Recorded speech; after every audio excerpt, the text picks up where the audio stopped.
Blood stained the canyon dust as the giant woman collapsed to her knees, shielding the broken cowboy beneath her. "Let me touch you there," he had whispered days ago, by the forge, words that sparked laughter across Red Rock Crossing. Now, as bullets screamed overhead and flames consumed the ridge above them, that same trembling hand pressed against her wound, holding back the crimson tide. In 1889, Arizona, a crippled ranch hand and a towering Apache blacksmith became the most unlikely alliance the desert had ever witnessed, and the most dangerous to those who profited from hate. Stay with me until the final ember fades, and drop a comment telling me which city you're watching from. I want to see how far this tale of redemption travels across this vast world of ours. The sun hammered down on Red Rock Crossing like God's own anvil, turning the Arizona desert into a skillet of dust and desperation. Luke Mercer sat crooked in his saddle, favoring his left leg, the bad one, the one that had ended his dreams of being anything more than what he was, a 32-year-old drifter with calloused hands and a reputation that preceded him like a funeral march. His horse, a sway-backed mare named Redemption, because Luke had always possessed a bitter sense of irony, picked her way down the switchback trail toward the settlement below. Red Rock wasn't much to look at, a collection of weathered buildings clustered along a dying river, surrounded by Apache territory on 3 sides and bad intentions on the 4th. But Luke wasn't looking for much. Just work. Just a chance to prove that the whispers that followed him from Colorado weren't the whole truth. Luke Mercer. That's the one who got those ranch hands killed in the Boulder Creek stampede. Froze up when it mattered. Got a bum leg and a yellow streak to match. He touched the brim of his hat, pulling it lower against the glare, and tried not to think about the screaming, the thunder of hooves, the way Johnny Patterson's eyes had looked when the steer's horn punched through his ribs. Tried not to remember how his own leg had given out when he'd needed to run, needed to help, needed to be anything other than useless. The trail opened onto the main road, if you could call it that. A rutted path carved between the general store, the saloon, and the livery. A handful of men loitered outside the saloon, watching Luke with the flat, evaluating stares of people who'd learned to measure a stranger's worth in heartbeats. He didn't meet their eyes. He'd learned that lesson too. The livery stood at the far end of town, identifiable by the rhythmic clang of hammer on steel and the acrid smell of hot iron.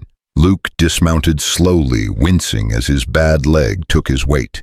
Redemption nickered softly, patient with his weakness, in the way that horses often were. "Help you." The voice came from the shadowed interior of the stable, rough as creek gravel. "Looking for work," Luke called back. "Heard you might need hands. I'm fair with horses, better with leather, and I don't drink much."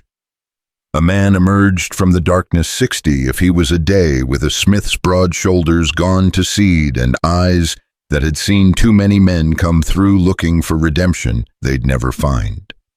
"Name's Garrett. I run the forge and the stable both." He looked Luke up and down, his gaze lingering on the way Luke kept his weight off his left side. "You sound like a man listing his virtues because his faults speak louder." Luke met his eyes then, just for a moment. "I won't lie to you, I'm no one's first choice, but I work hard and I work honest. That's all I can promise." Garrett snorted. "Honest? In Red Rock, that's about as rare as rain." He spat into the dust. "Stable work pays 40 cents a day plus board in the loft. But I'll warn you now, tensions are high here. Drought's got everyone mean, and there's bad blood between the settlers and the Apache. You get caught in the middle, that's your problem, not mine." "Understood. One more thing." Garrett's eyes narrowed. "I got help at the forge already. Apache woman name of Taya. She's bigger than most men and twice as capable. Some of the boys in town don't take kindly to her kind working here. You got a problem with Indians you'd best ride on now." Luke thought of the Ute trackers who'd taught him to read weather in the mountains, who'd shared their fire when his own had died in a spring snow. Thought of the Arapaho woman who'd set his leg after the stampede, her hands gentle despite his people's history with hers. "No problem," he said quietly. Garrett studied him a moment longer, then nodded. "All right, put your horse up. You can start tomorrow." Luke led Redemption into the stable's cool darkness, grateful for the shade, for the smell of hay and horse sweat that meant shelter, however temporary. He was unsaddling when he heard it, a deep, resonant hum, wordless but somehow full of meaning, coming from the direction of the forge. Curiosity pulled him toward the back of the stable where the forge blazed its heat, adding to the day's oppressive weight. And there, silhouetted against the flames, was the most striking figure Luke had ever seen. She stood at least 6'4", maybe more, with shoulders that would shame most cowboys, and arms corded with muscle that spoke of years at the hammer and anvil. Her skin was the rich copper of polished penny, her black hair bound back in a thick braid that fell past her waist. She wore a man's work shirt with the sleeves torn off leather chaps, over worn trousers and heavy smith's gloves that somehow looked delicate on her massive hands. Taya Naiche. Had to be. She was working a piece of iron, drawing it out with powerful, precise strikes that rang like church bells. Her movements held a grace that seemed impossible for someone her size, economical, controlled, beautiful in the way that all mastery was beautiful. Sweat gleamed on her forearms, highlighting the faint tracery of scars that marked her skin like a map of old wars. Luke must have made some sound because her head came up sharply, dark eyes finding him in the shadows with predator quickness. They stared at each other across the forge's glow, the broken cowboy and the giant woman, and Luke saw something flicker in her expression.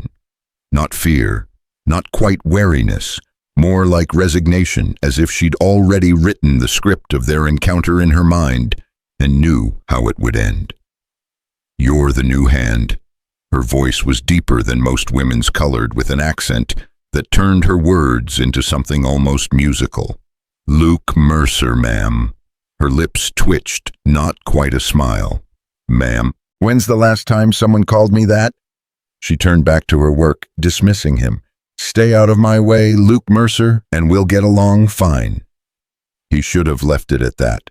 Should have gone back to his horse, his temporary bed in the loft, his plan to keep his head down and his mouth shut. But something in her tone, that weary expectation of disappointment, needled him. "You always work this late?" he asked, "when there's work to be done." She plunged the iron into the slack tub, and steam hissed up like dragon's breath. "Unlike some, I can't afford to be lazy." "Wasn't implying you were, just seems like Garrett works you hard." Now she did look at him, really look, her eyes searching his face for the mockery she clearly expected to find there. "Garrett pays me fair, more than fair, considering most in this town would rather see me gone." Luke heard the challenge in her words, the test. He thought about the easy thing to say, the safe thing. Then he thought about Johnny Patterson's eyes, about all the moments in his life when he'd chosen comfort over courage, and surprised himself by choosing differently. "Then they're fools," he said simply. "I've seen a lot of smith work in my time. What you're doing there, that's craftsmanship." Taya went very still. "You making fun of me, cowboy?" "No, ma'am, I'm stating a fact." He limped a little closer, close enough to see the details of the piece she'd been working, a hinge, perfectly proportioned, the kind of work that took years to master. "That's beautiful. That's real skill." For a long moment, the only sound was the tick of cooling metal and the distant murmur of voices from the saloon. Then Taya did something Luke didn't expect. She laughed. It was a short, sharp sound like breaking glass, bitter and surprised all at once. "Beautiful," she repeated. "You're either the politest liar I've met or the strangest white man in Arizona." "Might be both," Luke admitted, and was rewarded with another almost smile. Before either could speak again, the sky opened up with a violence that was shocking in its suddenness. Desert storms were like that 0 to deluge in heartbeats, but this one felt personal, as if the drought-starved heavens had finally cracked under their own weight. Rain hammered the roof like bullets, and wind screamed through the stable with enough force to set the horses snorting in alarm. "Damn," Taya muttered, moving to secure the forge. But she'd barely taken 3 steps when there was a tremendous crack and the sound of splintering wood. Luke spun toward the noise and saw with horror that one of the main roof beams, dry rotted by drought and age, had given way under the sudden weight of water, bringing a section of roof timber crashing down toward the stalls. Redemption screamed. So did the other horses, thrashing in panic as wood and water cascaded around them. Luke lunged forward without thinking, his bad leg nearly buckling, but Taya was faster. She crossed the stable in 3 massive strides and threw herself at the fallen beam, catching it before it could crush the nearest stall gate. The weight should have flattened her. Luke saw her knees buckle, saw the cords stand out on her neck as she fought to hold tons of timber and tile. Her teeth were bared in a grimace of supreme effort, and for a heartbeat Luke was certain she would collapse, that they would both watch helplessly as the horses broke their legs trying to escape the crushing debris. Then Luke was beside her, wedging his shoulder under the beam, despite the screaming protest of his damaged leg. He was half her size and a fraction of her strength, but he pushed anyway, pushed with everything he had, his boots slipping in the mud and water, his vision going white with pain. "The support post," Taya grated out between clenched teeth. "Lever it." Luke saw what she meant. If they could wedge the beam against the iron support post 3 feet away, they could brace it long enough to get the horses clear. He shifted his grip, found purchase, and together they walked the beam sideways, inch by agonizing inch, until finally they could drop it against the post with a boom that shook the ground. Taya sagged against the wall chest, heaving rain pouring down her face. Luke collapsed beside her, his leg a symphony of agony, each breath a knife in his side. For a long moment they just existed, 2 humans who'd briefly touched something beyond themselves, that desperate, defiant refusal to let the world crush what they'd been charged to protect. "You're crazy," Taya gasped. "You could barely walk, and you tried to lift a beam that weighs more than a horse." "Couldn't let you do it alone," Luke managed. "Wouldn't be right."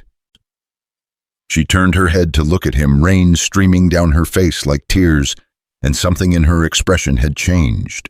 The wariness was still there, but behind it, Luke glimpsed something else, something that might with time become trust.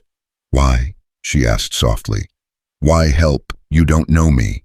Your people and mine. You were here. You needed help." Luke shrugged, wincing at the movement. "Doesn't seem complicated to me." "It's always complicated." But her voice had gentled. "What's wrong with your leg?" "Stampede. 3 years back. Broke in 4 places. Healed crooked." He didn't mention the rest, the men who'd died, the ones who said it was his fault. That was his burden to carry, not hers. Taya nodded slowly. "And yet you still put yourself between danger and defenseless things." She pushed herself upright, extending one massive hand down to him. "Come on, crippled cowboy. Let's get you out of this rain before you drown standing up." Luke took her hand. It engulfed his completely and let her pull him to his feet with surprising gentleness. As they stood there, water rushing around their boots, he realized that people had gathered. Half the town, it seemed, sheltering under the saloon's overhang, watching the spectacle at the stable. And they were laughing. Luke heard it clearly over the rain, the braying, mocking laughter of men who'd found entertainment in others' struggle. He saw them pointing, elbowing each other, their faces split with savage grins. "Look at that, the gimp and the giant. Bet she could bench press him with one hand. Mercer, you aiming to be her pet. Heard Apache women keep their men on short leashes." The words pelted Luke like stones, each one landing in that soft, shameful place where his failures lived.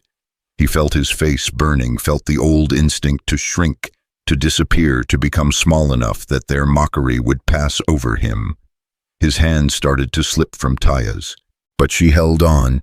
"Let them laugh," she said quietly. And there was something in her voice, not anger, not even bitterness, just a bone-deep weariness with the cruelty of small men. "I've carried their mockery so long I barely feel the weight anymore." Luke looked up at her, this woman who towered over him, who could probably break him in half without effort, whose strength made his own seem laughable. And he saw the scars on her arms, the ones that spoke of battles fought and survived. Saw the set of her shoulders squared against judgment she'd never earned. Saw the way her jaw was clenched, not against the pain of their words, but against the exhaustion of hearing them again and again and again.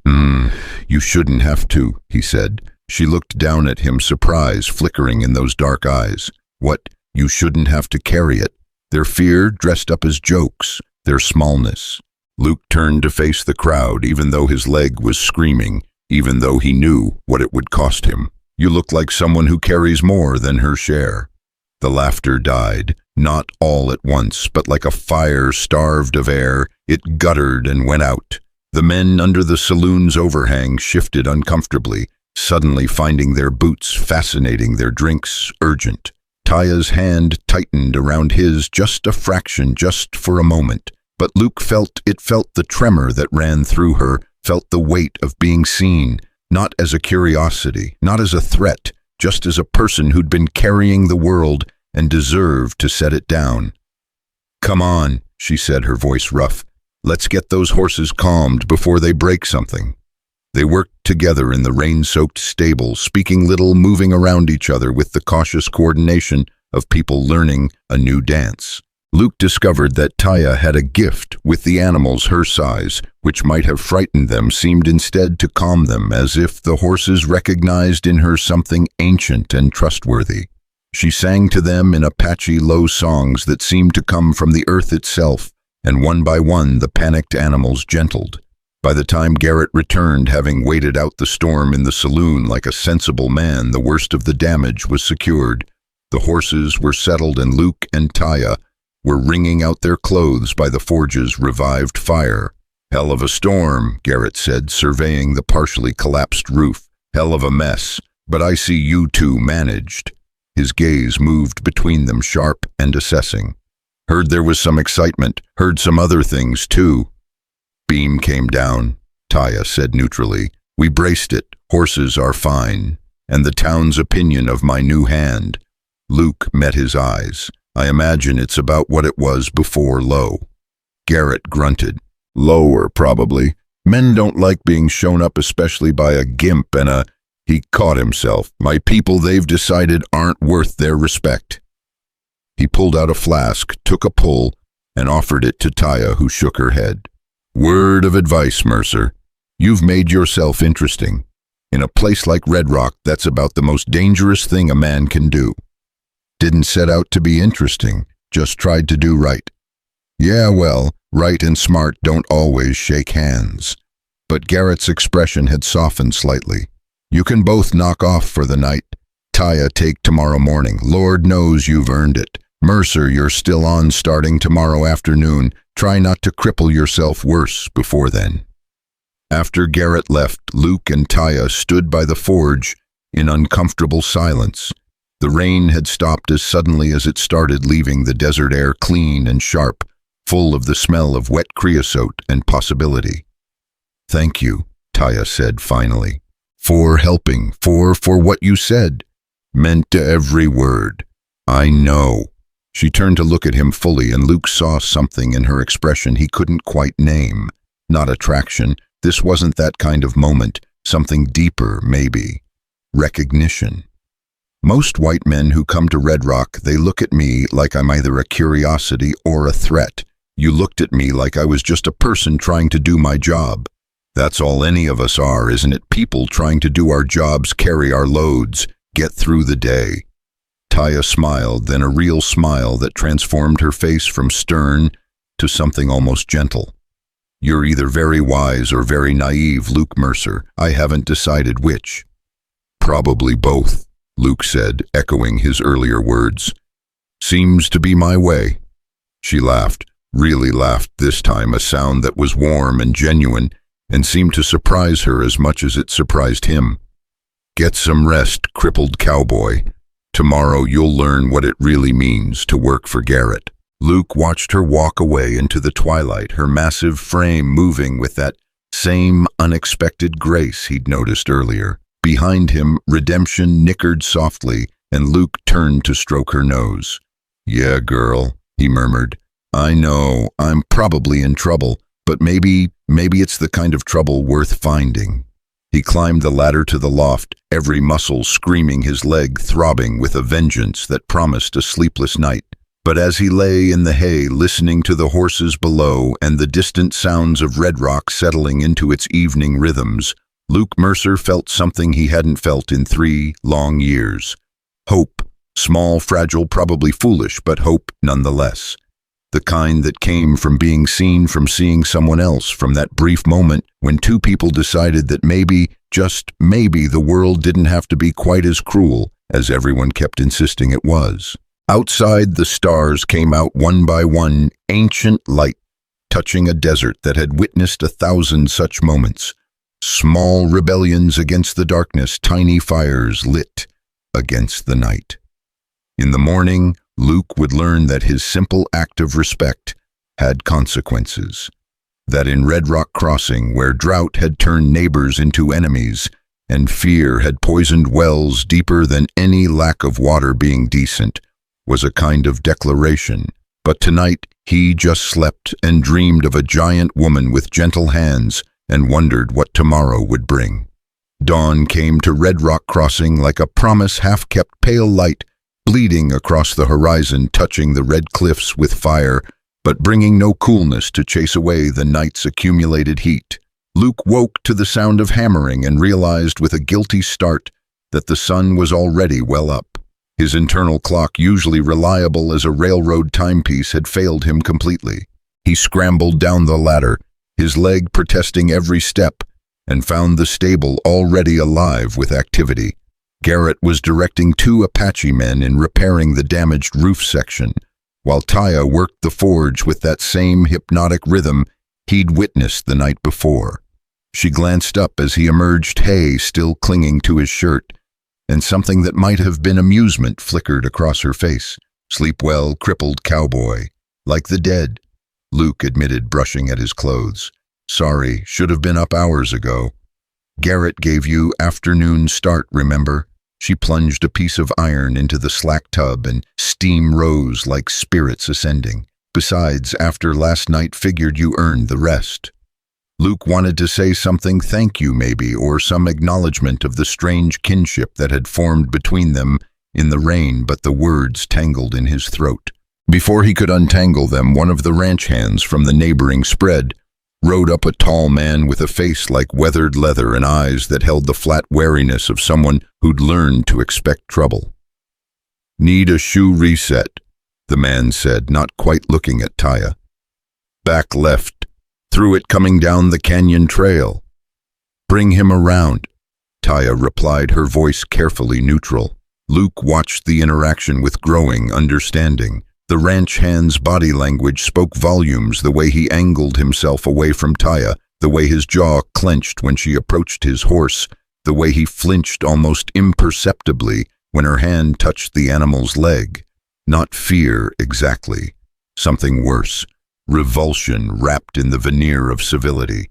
Taya worked with professional efficiency, her massive hands gentle as she examined the hoof, cleaned it, selected the right shoe from the rack. The horse, for its part, stood calmly, leaning into her touch, the way horses did when they trusted the person handling them. But the ranch hand never stopped watching her, never stopped radiating that low-grade hostility that poisoned the air between them. $25. Taya said when she'd finished. The man counted out the coins slowly, deliberately, placing them on the anvil rather than in her outstretched hand. The insult was subtle but unmistakable, and Luke saw Taya's jaw tighten fractionally before she schooled her expression back to neutrality. "Appreciate your business," she said evenly. The ranch hand grunted, mounted up, and rode off without another word. Luke waited until he was out of earshot before speaking. "Does that happen often?" Taya didn't look at him, focusing instead on banking the forge's fire. "Every day. Sometimes worse, sometimes better, but always some version of that." She finally met his eyes.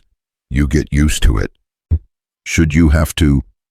Lot of things in this world we shouldn't have to do, Luke Mercer, but should doesn't put food on the table or keep the roof over your head. She stripped off her gloves, revealing hands that were simultaneously brutal and beautiful, calloused, scarred, but shaped with the kind of strength that spoke to years of deliberate creation. My father used to say that a warrior chooses her battles. Fighting every insult would leave me no energy for the work. Luke thought about that as he began his assigned tasks, mucking stalls, checking tack, organizing the chaos of tools and equipment that Garrett's casual management had allowed to accumulate. The work was familiar, soothing in its way, and it gave him time to observe the rhythms of Red Rock's daily life. What he saw troubled him. The town operated on a knife's edge of tension, every interaction colored by suspicion and barely suppressed anger. The drought had done more than dry up the river. It had evaporated whatever sense of community might have once existed here. Settlers glared at Apache. Apache avoided settlers, and everyone looked over their shoulders as if expecting betrayal from any direction. By midday, Luke had heard at least 3 different versions of the same rumor. Cattle were disappearing from the ranches along the northern boundary. Some said Apache rustlers were driving them into the mountains. Others claimed it was Mexican bandits coming up from Sonora. A few muttered darkly about the foreman of the Triple Bar Ranch, a man named Clay Dobson, and how convenient it was that only his cattle seemed immune to the mysterious thefts. "Don't repeat that last bit where anyone can hear you," Garrett warned when Luke asked him about it over a quick lunch of hardtack and jerky. "Clay Dobson's got the sheriff in his pocket, and half the town council besides. Man's meaner than a rattlesnake and twice as quick to strike. But if he's behind the thefts, if don't mean spit without proof, and proof has a way of disappearing around men like Dobson." Garrett took a long pull from his canteen. "You seem like a decent sort, Mercer, so I'll give you some advice free of charge. Keep your head down, do your work, and don't go looking for trouble. This town's got enough without you importing more." Sound advice Luke knew, the kind of wisdom that kept a man breathing. But as the afternoon wore on and he worked alongside Taya, learning the particular rhythms of the forge, the way she could read iron like other people read books, the patience required to transform raw metal into something useful, Luke found that advice increasingly difficult to swallow. Around 3 o'clock, a group of cowboys rode up, 4 of them drunk despite the early hour, and radiating the kind of belligerent bonhomie that usually preceded violence. Luke recognized the type immediately, men who'd found the bottom of their prospects and decided the only thing left was to drag others down with them. "Well, well," the leader said, dismounting with exaggerated care, "if it ain't the lady blacksmith. You been thinking about my offer, sweetheart?" Taya's expression could have frozen fire. "I told you last week, Crenshaw, I'm not interested." Crenshaw, a stocky man with a face like raw dough and eyes that held a mean intelligence, grinned. "Now that's just hurtful. Here I am offering to make an honest woman of you, and you act like I'm insulting your honor. You wouldn't recognize honor if it bit you." The other men laughed, but there was an edge to it, a sharpness that put Luke's instincts on high alert. He set down the bridle he'd been mending and moved closer, trying to look casual, trying not to attract attention, while simultaneously positioning himself between Taya and the cowboys. "That's cold," Crenshaw said, his smile never reaching his eyes. "Real cold. But I'm a patient man. Sooner or later you're gonna figure out that a woman like you ain't got many options in this world, especially not a squaw working a man's job." The slur hung in the air like smoke. Luke saw Taya's hands curl into fists, saw the muscles in her jaw jump as she ground her teeth, but her voice when she spoke remained level. "My work is done. You got business here, state it. Otherwise, move along." "Business?" Crenshaw looked at his companions, grinning. "Yeah, I got business. See, me and the boys were talking about what happened last night, about how our new friend Mercer here seems real interested in protecting Indian interests. Makes a man wonder whose side he's really on." Luke felt the attention shift to him like a physical weight. All 4 men were looking at him now, measuring him, and he knew with sick certainty what was coming. He'd seen this dance before in a dozen different towns, played out by a dozen different groups of men who needed someone smaller to make themselves feel big. "I'm not on anyone's side," Luke said quietly. "Just trying to do my job." "Your job," Crenshaw spat into the dust. "Your job is whatever Garrett tells you. But last night you made it your business to defend this here Apache against the honest laughter of decent white men. That makes you a traitor far as I'm concerned. It makes me someone who doesn't find cruelty entertaining." Wrong thing to say. Luke knew it the moment the words left his mouth, knew it. From the way Crenshaw's expression hardened, from the way the other men shifted their weight, hands drifting toward gun belts. He'd just called them cruel, called them less than decent. And men like these didn't forgive that kind of insult. "Luke," Taya's voice low and urgent. "Don't." But it was too late. Crenshaw was already moving, closing the distance between them with deceptive speed. His first punch caught Luke in the gut, doubling him over, driving the air from his lungs in a painful whoosh. The second came down on his back, dropping him to his knees in the dust. "Stop it." Taya's roar could have wakened the dead. "Leave him alone. Stay out of this squaw. This is between men." Luke tried to rise, tried to defend himself, but his bad leg betrayed him, collapsing under his weight. He felt kicks landing ribs. Kidney's shoulder felt the taste of copper flooding his mouth, heard Taya screaming, heard the crash of the forged tools being thrown aside. Then suddenly the beating stopped. Luke looked up through a haze of pain and saw Taya standing over him like an avenging angel, one massive hand wrapped around Crenshaw's throat, lifting him clear off the ground. The other 3 cowboys had backed away, hands raised, fear stark on their faces. "You want to hit someone?" Taya's voice was death itself. "Hit me. Come on, brave man. Show me how strong you are." Crenshaw made a strangled sound, his face turning purple. His feet kicked uselessly in the air, and Luke saw genuine terror in his eyes. Taya held him there for 5 eternal seconds, long enough to make her point, long enough to show everyone watching exactly what she was capable of.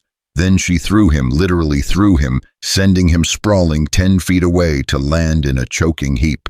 "Next time you want to beat on someone," she said, her voice carrying across the stable yard, "make sure they can fight back. Otherwise, you're not a man. You're just a coward with fists." The 4 cowboys retreated to their horses, Crenshaw clutching his throat, coughing and gasping. They rode off without another word, but Luke saw the looks they exchanged, saw the promise of retribution written in their eyes. This wasn't over. It was just beginning. Taya knelt beside him, her anger evaporating into concern. "Can you stand, Luke? Talk to me." He coughed, tasted blood. "I'm okay, just bruised." "Bruised? You're coughing blood, you idiot." But her hands were gentle as she helped him up, supporting most of his weight as if he weighed nothing. She got him inside the stable, sat him down on a hay bale, and fetched water from the well. Luke drank gratefully, wincing at the pain in his ribs. "You shouldn't have done that. What saved you from getting beaten to death? Made enemies of them. They'll come back, and next time, they'll bring more men." Taya sat down beside him, the hay bale creaking under her weight. For a long moment she just stared at her hands, at the scars that marked them, at the evidence of all the battles she'd fought and survived. "When I was 16, she said finally, U.S. soldiers came to our camp. They said we were being moved to a reservation. My father, he was a war chief, a man who'd fought in dozens of battles. He said we would go peacefully, that fighting would only get our people killed." Luke listened, sensing that she needed to tell. This needed him to understand. "But some of the young men, they didn't want to go. They fought back, and the soldiers—" Her voice caught. "They didn't just kill the young men, they killed everyone. Women, children, elders. They said we were all hostiles, that we'd all resisted." "Jesus," Luke whispered, I survived because my mother threw me into the river, held me under until the shooting stopped. When I came up, everyone I loved was dead or dying, except my father. He'd surrendered, thrown down his weapons, and they'd let him live. To make an example, they said. To show what happened to chiefs who couldn't control their people. Taya's hands were trembling now, and Luke realized with shock that this woman, this impossibly strong, seemingly invulnerable woman, was crying. Silent tears tracked down her face, and she made no move to wipe them away. They took us to the reservation. My father died there 3 years later, killed by shame and whiskey, and the knowledge that his choice to surrender hadn't saved anyone. And I was 16, 6 feet tall, stronger than most men, and filled with a rage that had nowhere to go. So I learned to smith, learned to pound iron instead of flesh, learned to make things instead of destroying them. She finally looked at him, her eyes red but fierce. Every day since then, men have tried to break me. White men, Apache men, it doesn't matter. They see my size, my strength, and they either want to conquer it or destroy it. They can't just let it be. Luke understood, then understood with a clarity that went beyond words. They only fear what they don't understand, he said softly. Yes, Taya wiped her eyes with the back of her hand. And you stupid, broken-legged cowboy, you don't fear me. You don't want to conquer me. You just see me as a person trying to do her job. Do you have any idea how rare that is? I think, Luke said carefully, that you earned every mark fighting for others. Every scar, every bit of strength, every moment of surviving when the world wanted you dead. And anyone who can't see that, who can't respect that, they're not worth your time. Taya made a sound halfway between a laugh and a sob. You fight just to stand. That's what you do, isn't it? On it. Every morning, every step on that bad leg you're fighting, just to prove you can still get up. I guess we're both fighters then, just different kinds. They sat there in the cool shadows of the stable, two broken people who'd somehow found each other in the wreckage, and Luke felt something shift inside him. Not desire, this still wasn't that kind of connection. Something deeper, more fundamental. The recognition that he'd found someone who understood what it meant to carry weight. No one else could see to survive when survival itself was a kind of victory. Garrett found them there an hour later, still sitting side by side, not speaking, just existing in the comfortable silence of mutual understanding. He took one look at Luke's battered face and swollen ribs and sighed. Crenshaw and his boys. Yeah, Luke confirmed. Figured. They came by earlier full of piss and vinegar talking about teaching lessons. Garrett pulled out his flask, took a drink, and offered it to Luke, who accepted gratefully. You're lucky Taya was here. I know. Do you? Garrett's eyes were sharp. Do you understand what you've started? Clay Dobson employs most of those boys. This isn't just 4 drunk cowboys with hurt pride. You've made yourself a problem for a very dangerous man. I didn't set out to. Doesn't matter what you set out to do. Matters what you did. Garrett looked at Taya. And you? Throwing Crenshaw like a sack of grain? People are going to talk. Already are talking. Let them talk, Taya said flatly. Talk leads to action. Action leads to violence. I've seen this play out before. But Garrett's expression had softened slightly. Still, what you did took courage, both of you. Stupid courage, maybe, but courage nonetheless. That night, as Luke lay in the loft, his body a symphony of aches and bruises, he heard voices drifting up from the stable below. Taya and Garrett talking in low tones that nonetheless carried in the desert silence. He's going to get himself killed, Garrett was saying. You know that, don't you? I know. Taya's voice was heavy with something that might have been regret. But I can't ask him to stop being who he is. Can't ask him to choose safety over decency. You could send him away, tell him to move on before things get worse. He wouldn't go. Men like Luke, they don't run. They've been running their whole lives and they're tired of it. A long pause, then Garrett quieter. You care about him. He's my friend. First real friend I've had since before. Friends get people killed in places like this. I know, Taya said again. Believe me, I know. Luke closed his eyes, listening to the horses moving below, to the night sounds of the desert settling into darkness. He thought about what Garrett had said about the danger he'd invited into his life, into Taya's life. Thought about how easy it would be to saddle redemption and ride out before dawn, disappear into the vast emptiness of Arizona and start over somewhere else. But he'd been starting over his whole life, and he was tired. Tired of running, tired of being the man who froze when it mattered, who couldn't save the people who depended on him. For the first time in 3 years, he'd done something that felt right, even if it was dangerous, even if it cost him.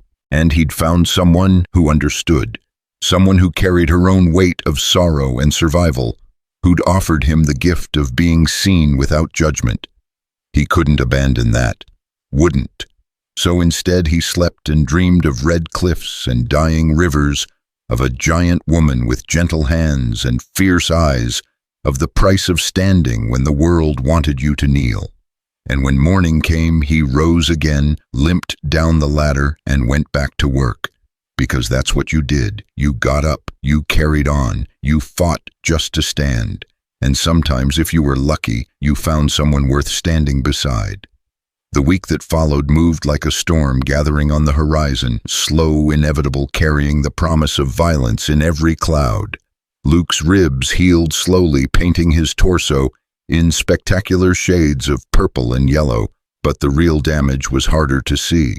Red Rock Crossing had divided itself into camps, and the lines were being drawn with increasing clarity.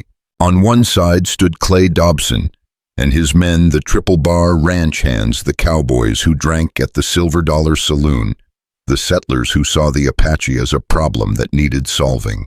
On the other stood a much smaller group, Garrett, Taya, a handful of Apache families who still traded in town, and now Luke, whether he'd intended to join them or not.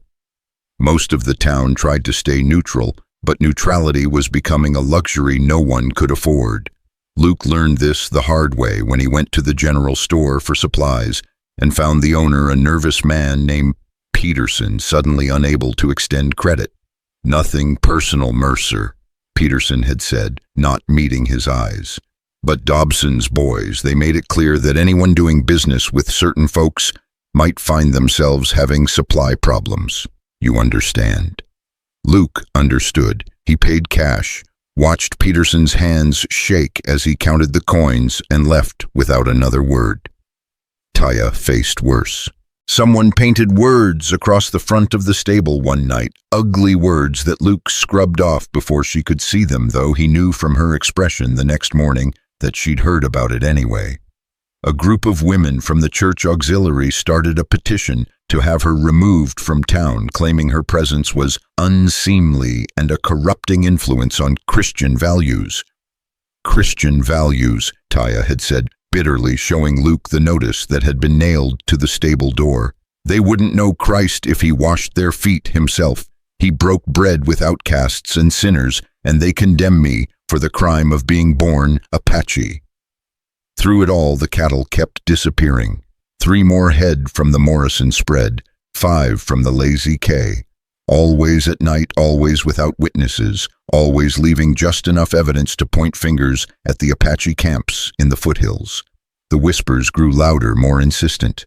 Something had to be done. The Indians were stealing from honest ranchers. The law needed to act. Luke started paying closer attention to those whispers, started noticing patterns that others seemed eager to ignore. The stolen cattle were always from small ranchers, never from Dobson's Triple Bar. The thefts always happened on nights when Dobson's men were conspicuously present in town, establishing alibis at the saloon. And the evidence that pointed toward the Apache was always just a little too convenient, a horseshoe print here, a scrap of hide there, never quite enough to convince a jury, but plenty to inflame public opinion. He mentioned his suspicions to Garrett one evening while they were closing up the stable. The older man listened in silence, his face growing graver with each word. "You're not wrong," Garrett said finally. I've been thinking the same thing. Dobson wants the Apache gone, wants their land. Droughts made the river the most valuable thing in this valley, and the Apache camps control the best access to it. If he can get them driven out, or worse, he'll have water rights that'll make him richer than Midas. So what do? Garrett shook his head. We do nothing. We keep our heads down and hope the storm passes over us. But if innocent people are being framed, innocent people get framed every day, Mercer. That's how the world works. You think the sheriff's going to listen to a broken-down cowboy and an Apache woman over Clay Dobson? You think anyone in this town gives a damn about justice when their own interests are at stake? Luke wanted to argue, wanted to believe that truth mattered, that someone would listen. But he'd seen too much of the world to truly believe it. Justice was a luxury like neutrality, something reserved for people with power and money and the right color skin. That night he lay awake in the loft, listening to Taya working late at the forge below. She did that sometimes when sleep wouldn't come, pounded iron into submission, transformed her anger and fear into something useful. The rhythmic ring of hammer on metal had become a kind of lullaby to Luke, a sound that spoke of persistence in the face of hopelessness. Around midnight he heard voices, male voices, low and urgent, coming from the direction of the stable entrance. Luke moved to the edge of the loft, peering down through the darkness, and felt his blood turn to ice. Clay Dobson stood just inside the stable doors, flanked by 4 men Luke didn't recognize. They weren't his usual ranch hands. These were harder cases professionals, the kind of men you hired when you needed something done quietly and permanently. We had a deal. Dobson was saying, his voice carrying the lazy confidence of a man who'd never been told no. You keep your people in line, stay out of my business, and I let you work in peace. Taya stood at the forge, still holding her hammer, her massive frame backlit by the fire. I've kept my part.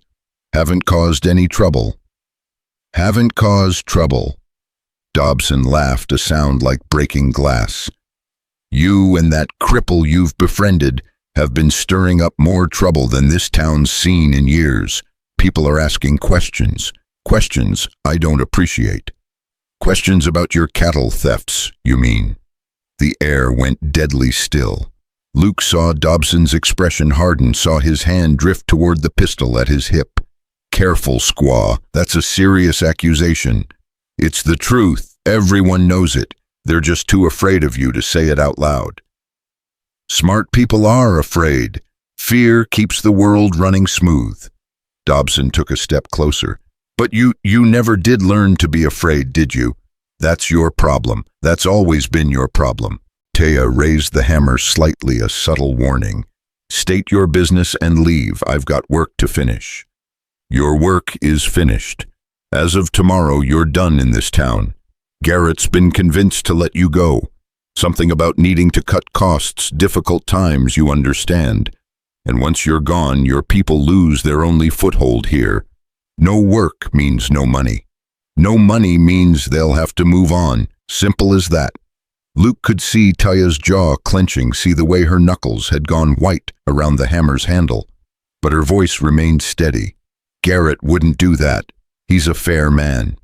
Fair men don't last long when their livelihoods are threatened. I've made it clear that any business that employs you or trades with your people will find themselves having serious difficulties. Garrett's got debts. I control those debts. Simple economics. You can't just, I can do whatever I want. Dobson cut her off. I own this town. I own the sheriff. I own the water rights and the land deeds and the future of everyone who lives here. You're nothing but a temporary inconvenience, and inconveniences get dealt with. He turned to leave, then paused, looking back over his shoulder. One more thing. There's going to be evidence found tomorrow. Evidence that you and your people have been behind the cattle thefts all along. The sheriff's going to have no choice but to act. So if you're smart, you'll leave tonight. Run far and fast, because if you're still here when morning comes... He didn't finish the sentence. Didn't need to. The threat hung in the air, like smoke, poisonous and suffocating. After Dobson and his men left, Taya stood motionless at the forge for a long time, the hammer still gripped in her hand. Luke saw her shoulders begin to shake, saw her raise the hammer high, and for a moment he thought she was going to bring it down on the anvil in a gesture of rage and despair. Instead, she set it down gently, almost reverently, and sank to her knees beside the fire. Luke climbed down from the loft, his bad leg nearly betraying him in his haste. He crossed to Taya and knelt beside her, not touching, just present, just there. "I won't run," she said, her voice barely above a whisper. "I've run before, watched my people run. It never ends. There's always another Dobson, another town, another reason why we don't deserve to exist. Then we fight." She looked at him, her eyes reflecting the forge fire. "Fight how he owns everything, everyone. We can't win.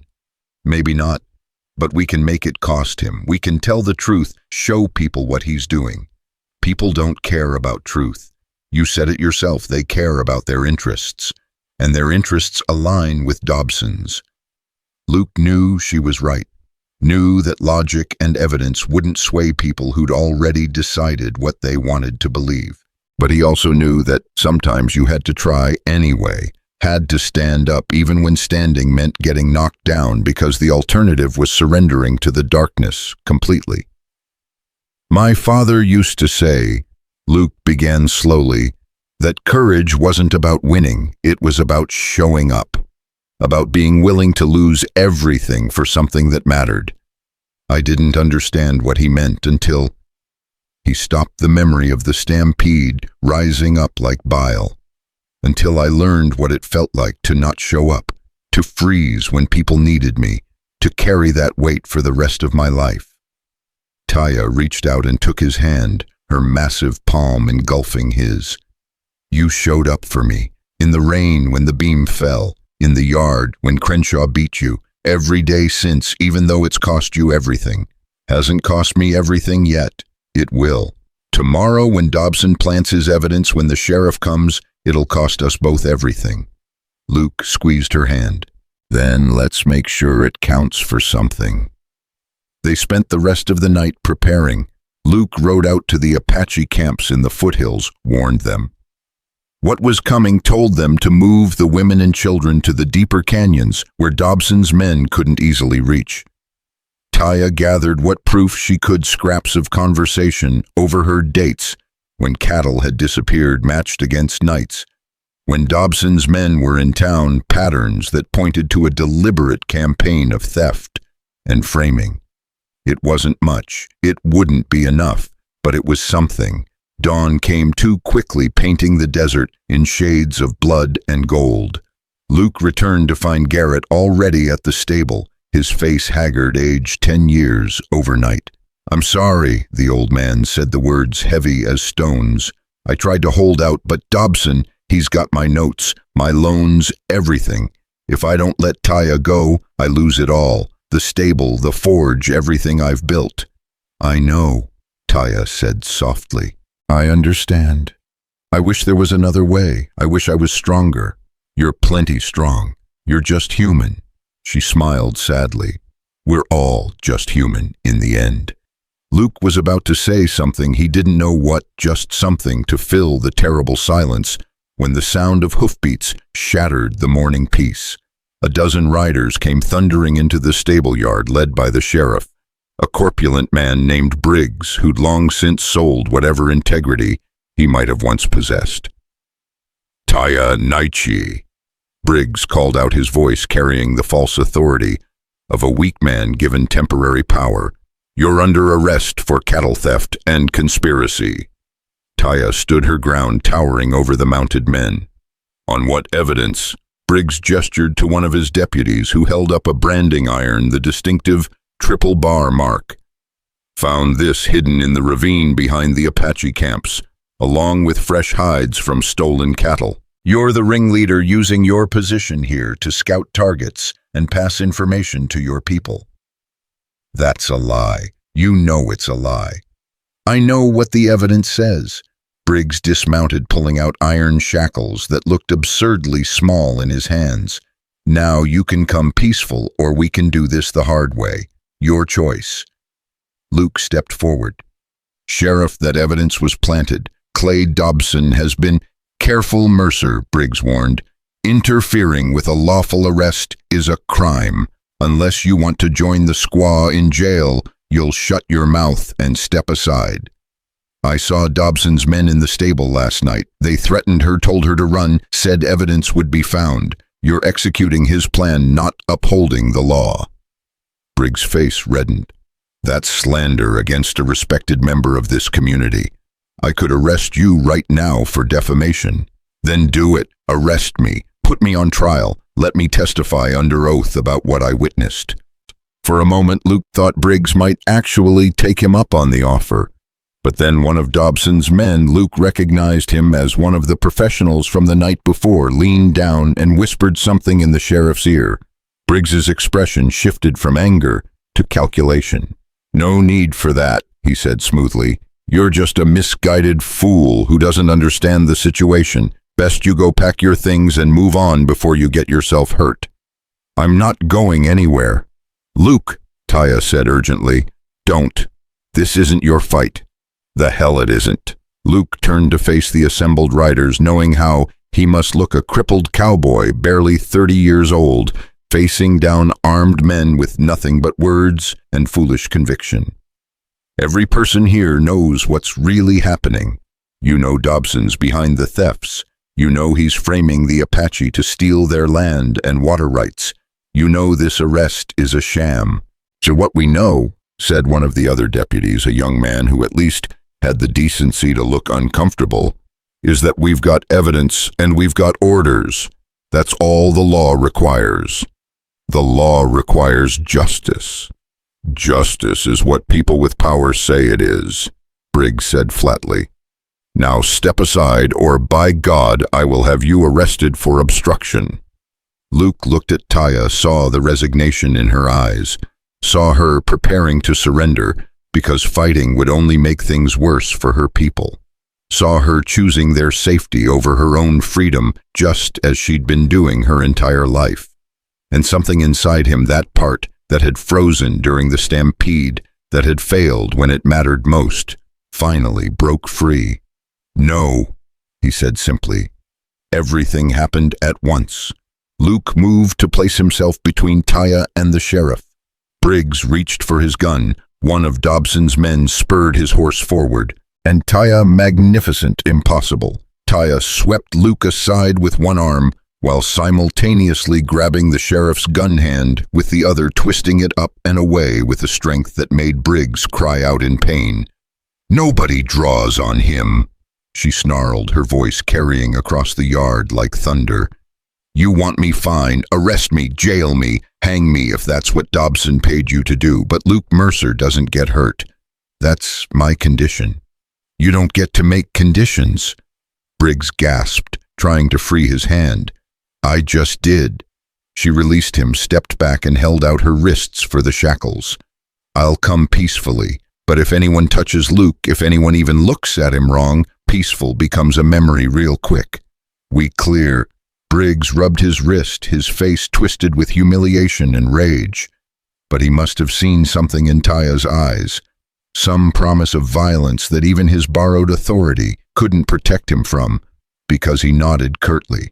The shackles closed around Taya's wrists with a finality that made Luke's heart clench. They looked wrong on her, those iron bracelets, like trying to chain a mountain. She caught his eye as Briggs led her toward the horses, and Luke saw something there he couldn't quite name. Not fear, not quite hope, maybe just acknowledgement that some stands had to be made regardless of the cost. "I'll get you out," Luke called after her. "I swear it." She smiled, then sad and knowing. "Don't make promises you can't keep, crippled cowboy." They took her away at a gallop, dust rising in their wake like the smoke of a funeral pyre. Luke stood in the stable yard, fists clenched his bad leg, screaming from the sudden movement, his mind racing through possibilities and finding only dead ends. Garrett put a hand on his shoulder, but Luke barely felt it. "She's going to hang," the old man said quietly. Dobson will make sure of it. Public hanging example to the others, all legal and proper. He's been planning this for months. Then we've got until the trial to prove she's innocent. There won't be a trial, not a real one. Judge Thompson owes Dobson money, and the jury will be stacked with settlers who want the Apache gone. It'll be a show, nothing more. Luke turned to look at Garrett, really look at him, and saw the defeat written in every line of the older man's face. Saw the way the years and compromises had worn him down, had taught him that fighting was pointless, that survival meant knowing when to quit. But Luke had quit before, had frozen, had failed, had lived with the weight of that failure every day since, and he was done quitting. Then I guess we'll have to make sure she's not there for the trial, he said. Garrett's eyes widened. You're talking about breaking her out. That's insane. You'd be signing your own death warrant. If I run now, I'm the coward they said I was. The man who freezes when it matters. I've been that man before, Garrett. I won't be him again. You'll die. Maybe, but at least I'll die standing. Luke didn't wait for Garrett's response. He limped to the stable, began gathering supplies. Rope water, what little money he had saved. His mind was already racing ahead, planning routes through the desert, calculating distances and odds, accepting the near certainty of failure, but moving forward anyway, because sometimes redemption didn't come from winning. Sometimes it came from simply being willing to try. He was tying down his bedroll when Taya's voice echoed in his memory, words she'd spoken days ago that suddenly took on new meaning. They only fear what they don't understand. And Luke understood, then truly understood, that Dobson's entire scheme relied on fear. Fear that kept people silent, fear that made them complicit, fear that let injustice thrive because fighting it seemed too dangerous, too costly, too hopeless. But hope had never been about certainty. It was about choosing to act even when action seemed futile. About touching the scars the world told you to hide and saying, I see you, I honor you, I will not abandon you. As the sun climbed higher, turning the desert into a furnace, Luke Mercer led redemption out of the stable and pointed her nose toward the jail. His leg ached, his ribs still hurt from Crenshaw's beating. His chances of success were somewhere between slim and none, but he was done running, and somewhere in the Red Rock jail, sitting in a cell that couldn't contain her spirit, even if it could cage her body, Taya Naichi was waiting. Waiting to see if the crippled cowboy would freeze when it mattered. Waiting to see if hope could survive in a desert that seemed determined to kill everything green and growing. Luke aimed to show her that sometimes, just sometimes, the broken things were the ones worth fighting for, because they knew what it cost to stand, and they stood anyway. The Red Rock jail squatted at the edge of town like a carbuncle, squat, ugly, built from adobe and bad intentions. 2 deputies stood guard outside, rifles cradled in their arms, looking bored in that particular way that meant they were actually watching everything. Luke rode past slowly, cataloging details with the careful attention of a man planning something impossible. 1 window high and barred, heavy oak door with iron reinforcement. The guards changed every 4 hours like clockwork. And somewhere inside, Taya waited in a cell built for men half her size, charged with crimes she didn't commit, facing a noose that waited with patient certainty. Luke didn't approach, not yet. Instead, he rode redemption to the edge of town, where the desert began its infinite sprawl, where the red cliffs rose like cathedral walls, and where a man could think without the weight of watching eyes. The sun was merciless, beating down with the kind of heat that made the air shimmer and dance, turning the landscape into something from a fever dream. He dismounted carefully, his leg protesting the movement, and sat in the meager shade of a Joshua tree to think. Breaking Taya out of jail in broad daylight was suicide. Waiting for nightfall gave the guards time to settle in time for Dobson's men to establish patrols. But there was a third option, one that had been forming in his mind since watching the sheriff ride away with his prisoner. Dobson wanted a public spectacle, wanted the town to see the Apache woman broken, wanted to make an example that would drive the remaining Apache families from their camps. That meant a trial, however sham it might be. And trials took time to arrange, even rigged ones. Judge Thompson would need to be brought in from the territorial capital. A jury would need to be selected. All the trappings of civilization would need to be displayed before they hung an innocent woman. That gave Luke maybe 3 days. 4, if he was lucky. The sound of hoofbeats brought his head up sharply.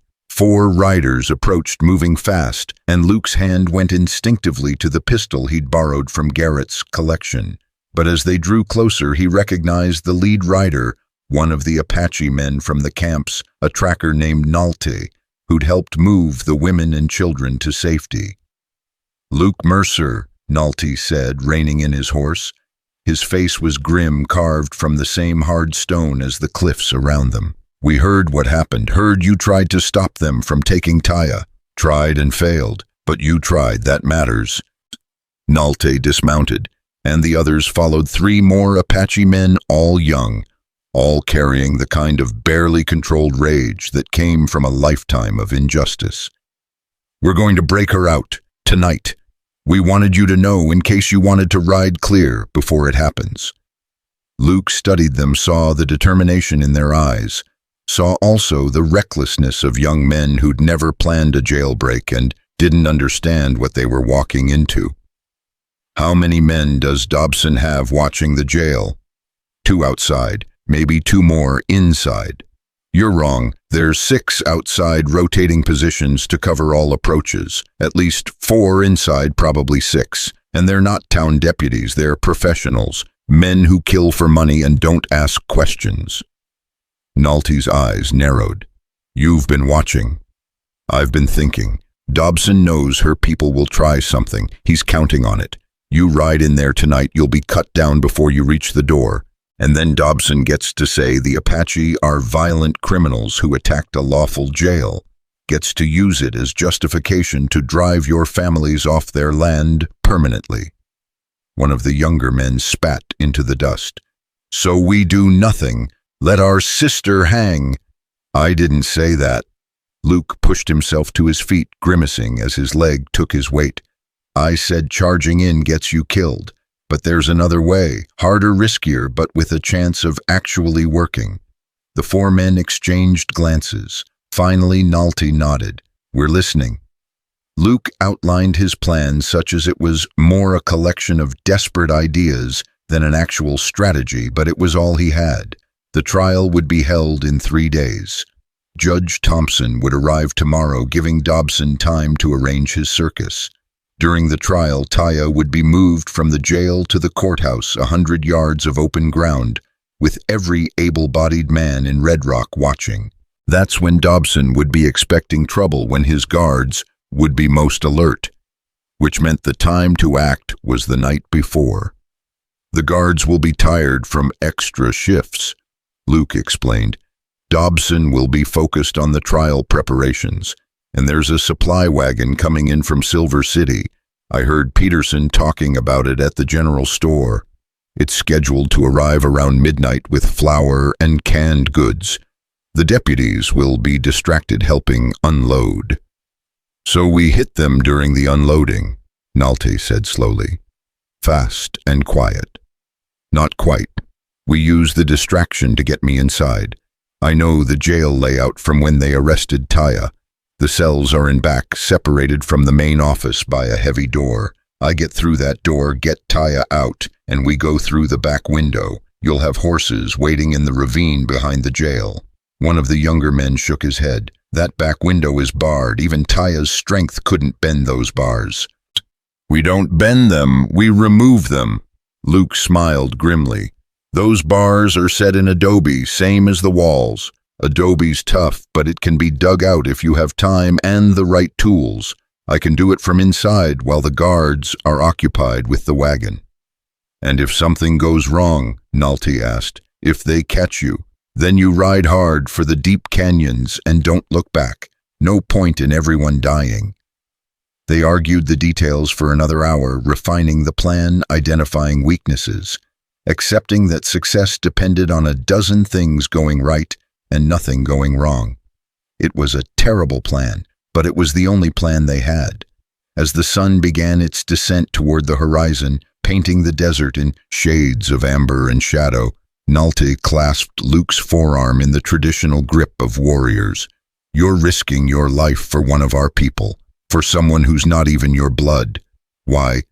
Luke thought about how to answer that.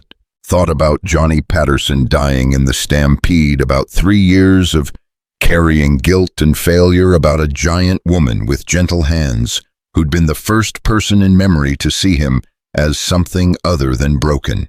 Thought about all the small cruelties and large injustices that seemed to define the world, and about the simple radical act of saying no. "Because someone has to," he said finally. "Because if we only help our own blood, our own people, then we're no better than Dobson. The world's got enough hatred, figured it could use a little more of the other thing." Nalte nodded slowly. "My grandfather used to say that the strongest medicine wasn't made from herbs or roots. It was made from standing with someone when the whole world told you to stand against them." He released Luke's arm. "We'll be ready. Midnight tomorrow, horses in the ravine, waiting for your signal." After the Apache riders left, Luke sat alone with his thoughts and the dying light. Tomorrow night. One chance. 1,000 ways it could go wrong, and only one narrow path to success. He should have been terrified. Part of him was. But mostly he felt a strange calm, the kind that came from finally making a choice and accepting whatever consequences followed. He spent that night at the stable, checking equipment, writing a letter he hoped no one would ever have to read. Just after dawn, Garrett found him sitting in the loft, staring at nothing. "You're really going to do this?" the old man said. Not a question. "Yeah." "You know it's suicide?" "Probably." Garrett was quiet for a long moment. Then he reached into his coat and pulled out a ring of keys, pressed them into Luke's hand. "Back door of the jail. Sheriff had a spare set made last year when he was too drunk to find his own. I did some work for him and he never asked for them back." Luke stared at the keys, felt their weight, not just metal, but the weight of Garrett's decision to help, to risk what little he had left. "You don't have to." "Yeah, I do. Been playing it safe my whole life, making compromises, telling myself that surviving was enough. But Taya, she deserves better than to die for Dobson's greed. And you," Garrett's voice caught, "you deserve better than to do this alone." "I'm not alone. Nalte and his men, I mean, you deserve to know that there are people who believe in what you're doing, who see the courage in it, even if it's foolish courage." The old man gripped Luke's shoulder. "Your father would have been proud, man who taught you that showing up mattered." Luke felt something break loose in his chest, some long frozen thing that might have been tears or might have been something deeper. "He died thinking I was a coward. After the stampede, after I froze. He died knowing you were human. We all freeze sometimes, son. The measure of a man isn't whether he's afraid, it's whether he lets fear make his choices for him." Garrett released his shoulder, stepped back. "Now you'd best get some rest. You've got a long night ahead." The day passed with agonizing slowness. Luke forced himself to eat, to sleep a few hours, to prepare his body for what was coming. Around sunset, he saddled Redemption and rode out toward the jail, taking a circuitous route that kept him in the shadows that wouldn't draw attention. The supply wagon arrived exactly on schedule, rumbling into town with Peterson driving and 2 of his sons riding guard. Luke watched from the darkness as the deputies emerged from the jail to help with the unloading, watched the patterns of their movement, waited for the precise moment when attention would be focused on flour sacks and canned peaches instead of prison security. The back door of the jail was hidden in shadow, accessible through a narrow alley that smelled of rot and old mistakes. Luke's hand shook as he fitted Garrett's key into the lock, half expecting it not to work, expecting alarms and gunfire and the quick end to all his plans. But the lock turned with a soft click and the door swung open on well-oiled hinges. The jail's interior was dim, lit by a single lamp on the sheriff's desk. Luke could hear voices from the front deputies laughing, arguing about how to stack the supplies, paying no attention to the interior. He moved quickly toward the heavy door that separated the cells from the main office, each step a prayer that the floorboards wouldn't creak, that his bad leg wouldn't betray him. The cell area was darker still, a narrow corridor with 3 cells on each side. Taya occupied the last cell on the right, her massive frame somehow diminished by the cramped space by the iron bars that caged her. She looked up as Luke approached, her eyes widening in recognition and something that might have been horror. "Luke?"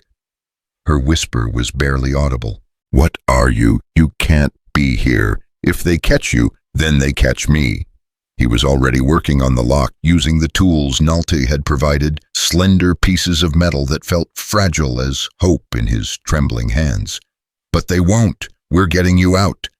"We, your people, me, some folks who decided they were tired of Dobson running roughshod over anyone he pleased."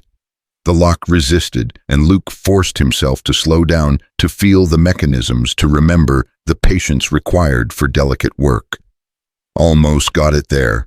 The lock clicked open. Taya pushed the cell door wide, but instead of rushing out, she knelt beside Luke, her face inches from his. "You fool, you beautiful broken fool, you're throwing your life away." "My life to throw?" "No." Her hand came up, cupped his face with surprising gentleness. "Not anymore. The moment you decided to help me, your life became tangled with mine, with my people's. That means you don't get to make stupid decisions alone." Luke felt the warmth of her palm, saw tears gathering in her dark eyes, and understood that this moment, this stolen moment between disaster and hope, might be all they ever got. "Then let's make stupid decisions together. Come on, the window's this way." They moved to the back of the cell block, where a high window looked out onto the ravine behind the jail. The bars were set deep in adobe, just as Luke remembered, and he'd brought a sturdy knife to dig them out. But as he reached for it, Taya put her hand on his arm. "Let me." She gripped the bars with both hands, planted her feet, and pulled. For a moment, nothing happened. Then, with a sound like the earth itself groaning, the adobe began to crack.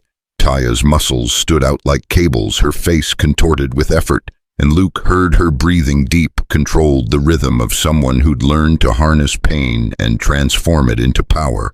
The first bar came free with a shower of dust and fragments. The second followed. The third, each one loosened by sheer impossible strength, until the window gaped wide enough for even Taya's frame to pass through. "Go," Luke urged. "Nalte's waiting with the horses." But Taya was looking past him, her expression shifting to alarm. Luke turned and saw what she'd seen, light spilling under the door from the main office, heard footsteps approaching, heard a deputy's voice calling out, "Sheriff said to check on the prisoner. Make sure she ain't up to nothing." Time crystallized. Luke saw the options with terrible clarity hide, and hoped the deputy didn't search thoroughly, which he would. Fight and risk bringing all the guards down on them, ending any chance of escape. Or the third option, the one that made his heart hammer and his breath come short, but was the only real choice. "The window," he whispered to Taya. "Now. Not without you. I'll be right behind you, but if that deputy sees us both, he raises the alarm. If he only sees me, I can bluff, maybe buy us a few seconds. Luke, trust me, please." The door was opening. Taya's eyes locked with his for one eternal heartbeat, and Luke saw everything in that gaze. Gratitude, fear, something deeper that had no name. Then she was moving her massive frame, slithering through the window with remarkable grace, disappearing into the night. Luke turned to face the deputy just as the man entered, the cell block lamp held high. It was the young one, the one who'd looked uncomfortable during Taya's arrest. His eyes widened as he took in the scene. The open cell, the missing prisoner, the crippled cowboy standing in the shadows. "Don't," Luke said quietly, raising his hands. "Don't call out. Just listen for a second." But the deputy was already reaching for his gun, already opening his mouth to shout. Luke lunged forward, his bad leg nearly collapsing, but he managed to grab the man's wrist, twist it up and away from the holster. They struggled in silence, the deputy's youth and health against Luke's desperation. until finally the younger man's knee found Luke's bad leg. Pain exploded white and blinding. Luke went down hard, and the deputy was on him, pinning him, one hand clamped over Luke's mouth to stifle any cry. The lamp had fallen guttering in the dust, casting wild shadows across the walls. "You helped her escape," the deputy hissed. "Do you have any idea what Dobson will do to you?" Luke couldn't answer with the hand covering his mouth, couldn't do anything but stare up at the young man and wait for the inevitable. The shout that would bring more guards, the beating, the cell, the rope, but the deputy didn't shout. Instead, his expression twisted into something complex: anger, yes, but also something that might have been respect or possibly envy. The look of a man who'd spent his life following orders and suddenly wondered what it would be like to choose differently. "She went out the window," the deputy said, finally, his voice barely a whisper. "Into the ravine, probably meeting up with her people."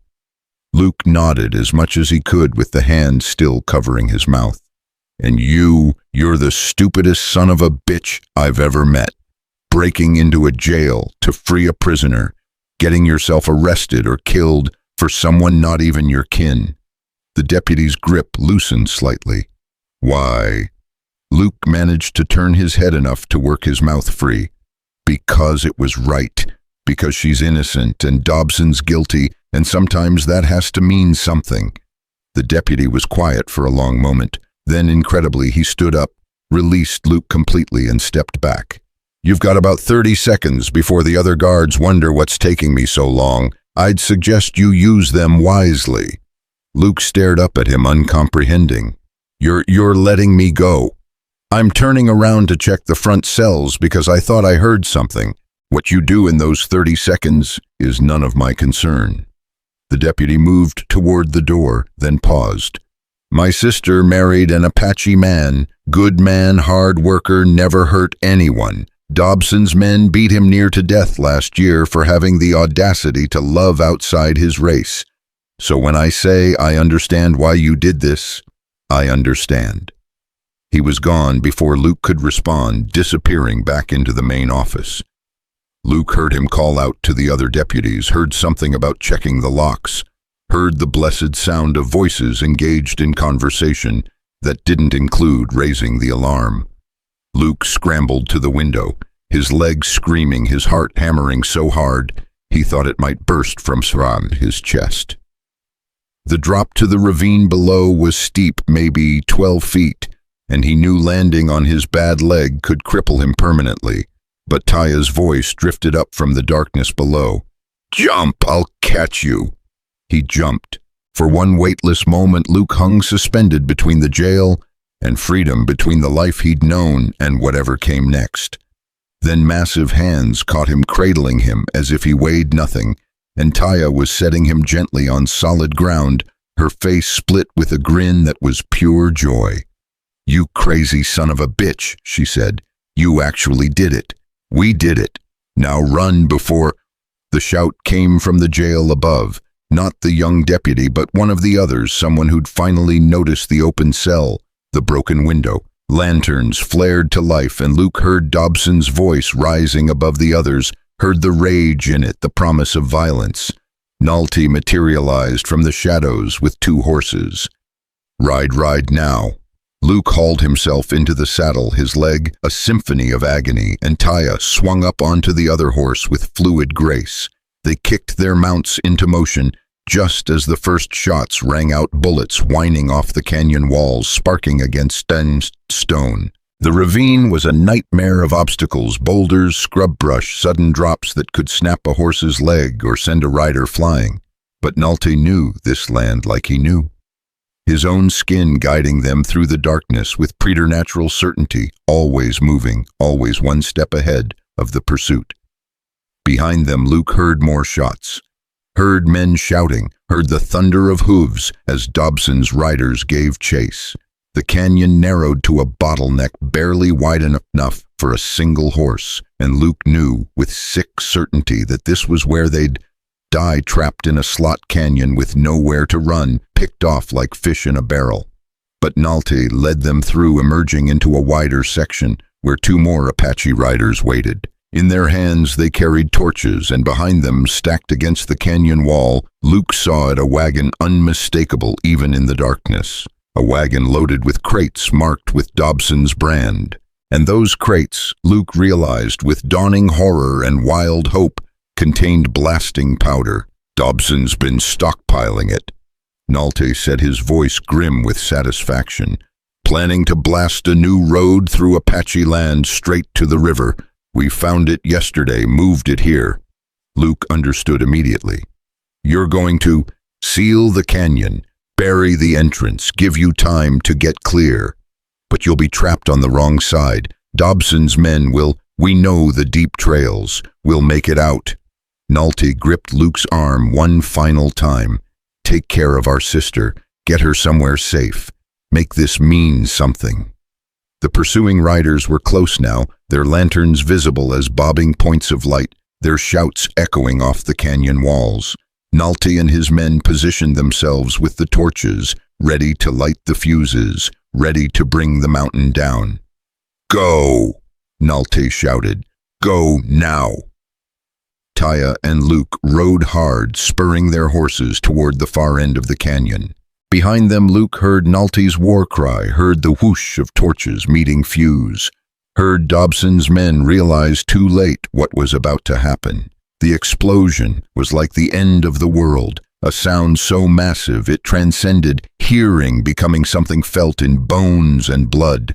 The canyon walls shook, boulders the size of houses tore free from their ancient moorings, and the passage they'd just ridden through collapsed in on itself, tons of rock and earth, creating a barrier that would take days to dig through, if it could be dug through at all.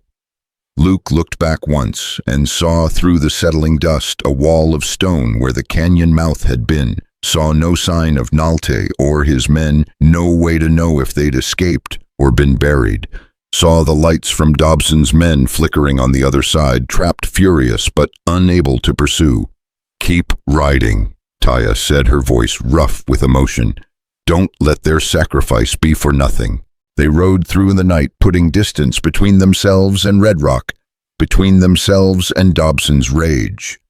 The desert accepted them into its vastness. Two fugitives fleeing toward an uncertain dawn, carrying nothing but the clothes on their backs, and the knowledge that they'd burned every bridge behind them. As the eastern sky began to pale with approaching day, Taya finally slowed her horse, let it pick its way toward a cluster of rocks that would provide shelter from the sun. Luke followed his body, one massive bruise, his leg barely functional, his mind reeling from everything that had happened. They dismounted in silence, too exhausted for words. But as Luke was about to collapse against a boulder, Taya caught his arm, turned him to face her. In the pre-dawn light, her face was softer than he'd ever seen it, the harsh lines smoothed by exhaustion and something else. You came for me, she said quietly, knowing you'd lose everything, knowing you might die. You came anyway. Of course I did. Why? The question hung between them, heavy with meaning. I need to understand why you'd throw away your life for mine. Luke thought about all the grand reasons he could give: justice, morality, the fight against oppression. But in the end, the truth was simpler and more personal than any of that. Because you were the first person in 3 years who looked at me and saw someone worth knowing. Not a coward, not a cripple, just Luke. His voice cracked. Because when I helped you lift that beam, when you said I looked like someone who carried more than my share, you saw me, really saw me, and I couldn't let the world take that away.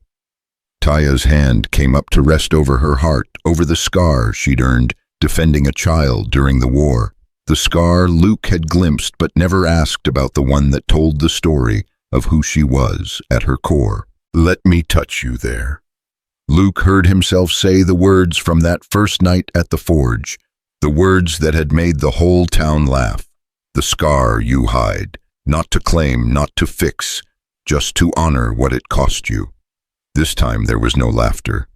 Taya's eyes filled with tears, but she nodded, and Luke's trembling hand came to rest over her heart, over the raised line of scar tissue that spoke of sacrifice and survival.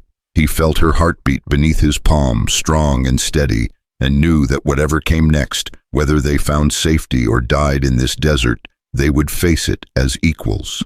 "Thank you," Taya whispered, her own hand covering his, "for seeing me, for standing with me, for being brave when the world wanted you broken." They stood like that as the sun rose, painting the desert in impossible colors, two people who'd found in each other something the world had tried to beat out of them. Not romance, though there was love in it. Not possession, though there was connection. Something deeper, more fundamental. The recognition that strength wasn't about size or force. It was about choosing to stand when standing cost everything. And in that moment, in that sacred space between darkness and light, Luke Mercer and Taya Nietzsche made a silent oath to protect each other, to honor each other's scars, to keep fighting for a world where people could be seen for who they really were, not who others needed them to be. The desert stretched before them, vast and unforgiving. Somewhere behind them, Dobson was already planning his revenge. Somewhere ahead, an uncertain future waited, full of hardship and danger. But for now, in this stolen moment, they had each other. And that Luke thought was enough. It had to be enough, because it was all they had. The days that followed the jailbreak blurred into a rhythm of survival, riding by night, sleeping in whatever shade they could find during the merciless daylight hours, always moving deeper into the labyrinth of canyons that the Apache had called home for generations. Taya led them through passages that seemed impossible, gaps between rocks, barely wide enough for horse trails that appeared to dead end before revealing hidden switchbacks known only to those who'd grown up reading this land like scripture. Luke's leg worsened with each day's ride, the constant strain turning what had been a dull ache into something sharper, more insistent. He said nothing, but Taya noticed. She always noticed. On the fourth night, she called a halt earlier than usual, in a box canyon where a seep spring created a small pool of precious water surrounded by cottonwoods that whispered secrets in the desert wind. Luke dismounted with difficulty, nearly falling, and would have if Taya hadn't caught him. "Sit," she commanded, guiding him to a flat rock. "Let me see it." "It's fine, just sore from—" "Luke." Her voice was gentle but brooked no argument. "Let me see." He relented, peeling back his pants leg to reveal the damage. The old break had swollen badly, the skin hot to the touch, angry red streaks radiating from where the bone had healed crooked. Taya's expression darkened as she examined it with hands that were surprisingly gentle for their size. "This is infected, has been for days." She looked up at him, and Luke saw fear in her eyes, not for herself, but for him. "Why didn't you say something?" "Because we couldn't afford to stop. Because Dobson's men are still looking, and every hour we waste is an hour they gain on us." He tried to smile. "Besides, I've had worse." "Liar." But there was affection in her voice, exasperation mixed with something deeper. She went to the horses, returned with her saddlebag, and began pulling out items, dried herbs Luke didn't recognize, a clean cloth, a small knife. "This is going to hurt." It did. Taya cleaned the infection with a poultice that felt like liquid fire, then bound the leg tightly with strips torn from her own shirt. Through it all, Luke bit down on a leather strap and tried not to scream. When she finished, he was drenched in sweat, shaking, but the angry heat had already begun to subside. "Where did you learn that?" he managed. "My mother. She was a healer before—" Taya didn't finish, didn't need to. "Sleep now. We'll stay here tomorrow. Let you rest. We can't. Every day we stop is a day you stay alive." She met his eyes. "I didn't break out of jail and watch Nalty bring down a mountain just to have you die from stubbornness. We rest. That's final." Luke wanted to argue, but exhaustion pulled him under like a riptide. He slept dreamlessly, and when he woke, the sun was already high, painting the canyon walls in shades of amber and rust. Taya sat nearby, keeping watch, and Luke noticed she'd positioned herself so her shadow fell across him, protecting him from the worst of the heat. "How long was I out?" he asked, his voice rough. "Most of a day. Your fever broke around dawn." She handed him a canteen. "Drink, then we need to talk." Something in her tone made Luke's stomach clench. He drank the water, sweet and cold, from the spring, then waited. "We can't keep running forever," Taya said finally. "Dobson owns Red Rock, but his influence doesn't extend everywhere. There are other towns, other territories. We could go to Silver City, maybe, or north to Colorado. Start over somewhere he can't reach." "Is that what you want to run?" "What I want doesn't matter. What matters is survival, for both of us." She was quiet for a moment. "But no, running feels like letting him win. Like saying his version of the world is the only one that exists." Luke pushed himself upright, wincing as his leg protested. "Then we go back." "Back, Luke? They'll hang us both." "Not if we have proof. Real proof of what Dobson's been doing." An idea was forming, fragile as morning mist, but growing more solid with each word. The cattle thefts, the planted evidence. He couldn't have done it all alone. Someone helped him, kept records maybe. If we could find those records, we'd need to search his ranch, the triple bar. That's suicide.